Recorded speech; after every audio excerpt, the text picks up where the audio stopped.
Le fil dans mon dos continue à me tirer vers le haut. Je n'ai jamais cru à une vie après la mort.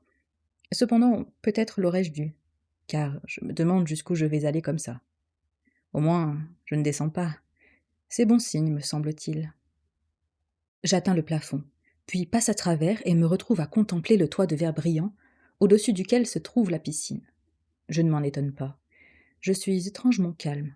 Mon corps n'est plus qu'une ombre au fond de l'eau.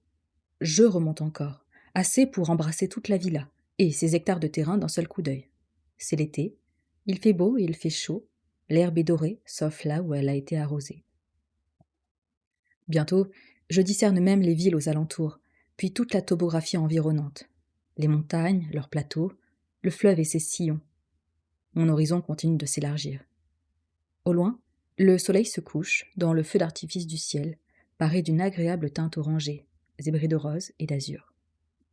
Soudain, je suis enveloppée par un cotonneux nuage blanc. D'abord, je ne vois plus rien, sinon sa brume. Puis je le traverse tout à fait, basculant ainsi du côté nuit, où les étoiles scintillent déjà. Tout est calme en moi. Je me sens enfin en paix avec moi-même, avec le monde et avec la vie aussi. C'est quand je le comprends, quand je prends conscience de ce que je viens de faire, qu'un sursaut se produit dans mon esprit. Je ne souhaite pas mourir. J'ai encore trop de choses à vivre, soufflai-je en me débattant contre le fil invisible. Rien à faire, on m'entraîne toujours vers la voûte céleste. Laissez-moi. Je cligne frénétiquement des yeux. Je veux rentrer chez moi, pleurai-je. C'est un cauchemar. Je vais me réveiller, je veux me réveiller.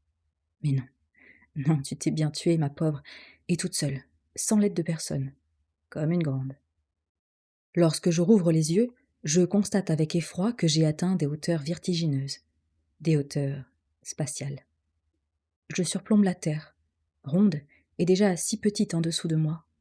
Je discerne même sa partie éclairée, là où il fait toujours jour, et à l'opposé, sa nuit, où la lumière des plus grosses villes trace des constellations sur son écorce. Je monte encore, et tout s'accélère. Je bascule, transcende l'espace et le temps. Quand ma vitesse diminue enfin, j'ai l'impression de me trouver dans un tunnel. La fin ? La lueur blanche n'est pas à son bout. Ce sont les parois elles-mêmes qui brillent, tandis que l'horizon s'obscurcit. On dirait une image en négatif. J'approche du bord, puis ne discerne plus rien du tout, sinon un gouffre, comme une éclipse, comme un trou noir.